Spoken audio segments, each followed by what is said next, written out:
السلام علیکم ورحمۃ اللہ ناظرین کرام، ہم آپ کو قدیم ٹی وی میں ایک بار پھر خوش آمدید کہتے ہیں۔ در نجف کے متعلق آج ہم آپ کو انشاءاللہ معلومات دیں گے۔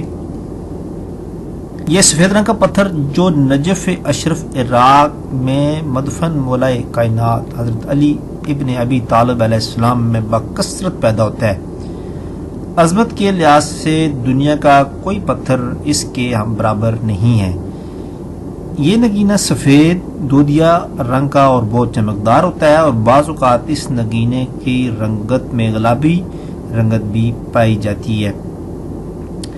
اگر در نجف میں بالائے زمین یہ پتھر نہ ملے تو اس کے لیے حکم یہ بھی ہے کہ زمین کو کھود کر آپ اس پتھر کو نکال سکتے ہیں۔ اس نگینے کو نجف اشرف میں زیر زمین ڈھونڈنے سے یہ بآسانی مل جاتا ہے۔ یہ پتھر دنیا میں دو اقسام میں پایا جاتا ہے، در نجف بری اور در نجف بحری۔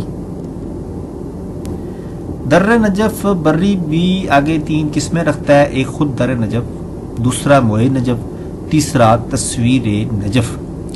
تصویر نجف اس پتھر کے اندر صاحب ذوالفقار یعنی حضرت مولا علی کرم اللہ وجہہ کی جو تلوار ہے اس کی شبہ کا عکس دکھائی دیتا ہے۔ موئے نجف جو ہے اس پتھر کے اندر کالے بال کی طرح درمیان میں ایک لکیر ہے۔ کہا تو یہ جاتا ہے کہ یہ حضرت علی کرم اللہ وجہہ کے بال مارے کا عکس پاک ہے۔ اور جو در نجف ہے یہ سفید چمکدار اور صاف اور شفاف پتھر ہے۔ در نجف آنکھوں کی روشنی کو تیز کرتا ہے۔ اس پتھر کو دیکھنے سے آنکھوں کی تمام بیماریوں سے راحت اور سکون ملتا ہے۔ در نجف جو پتھر ہے یہ کمر سے منسوب ہے، اور جن کا ستارہ پیدائشی طور پر کمر کمزور ہو، یعنی ان کا ستارہ کمر اگر ہے تو وہ کمزور ہے، تو ان لوگوں کو در نجف کی انگوٹھی لازمی پہننی چاہیے۔ برج سرطان جو کمر کا برج ہے، ایسے افراد کو جن کا برج سرطان ہو ان کو نیس اثرات سے بچنے کے لیے یہ انگوٹھی لازمی استعمال کرنی چاہیے۔ جون میں اور جولائی میں پیدا ہونے والے لوگ، جو لوگ 20 جون سے 20 جولائی کے درمیان پیدا ہوئے، ان کو یہ انگوٹھی بہت راس آئے گی۔ علم العداد کی روح سے اگر دیکھا جائے، جن کے نام کا عدد یا جن کے تاریخ پیدائش کا عدد 2 آ جائے یا 7 آ جائے تو ان کے لیے پتھر بہت موزوں ہے۔ الغرض یہ نگینہ نئے سحروں کے اثرات سے انسان کو محفوظ رکھتا ہے۔ حضرت امام جعفر صادق رضی اللہ تعالی عنہ کا ارشاد پاک ہے کہ اگر در نجف کی انگوٹھی انسان نے ہاتھ میں پہن رکھی ہو اور اس پر وہ نظر رکھتا ہو تو یہ باعث ثواب ہے۔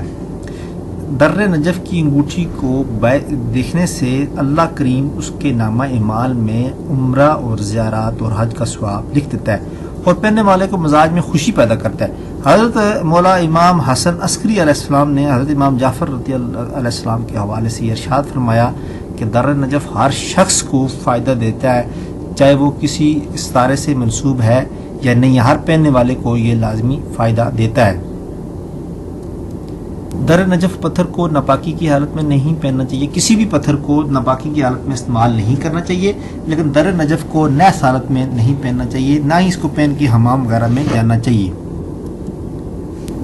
سوار شریف کے دن اس پتھر کو ویسے تو جس دن آپ مرضی پہن لیں، لیکن اس کے تمام اثرات سے آپ تب مستفید ہوں گے جب سوار شریف کا دن ہو۔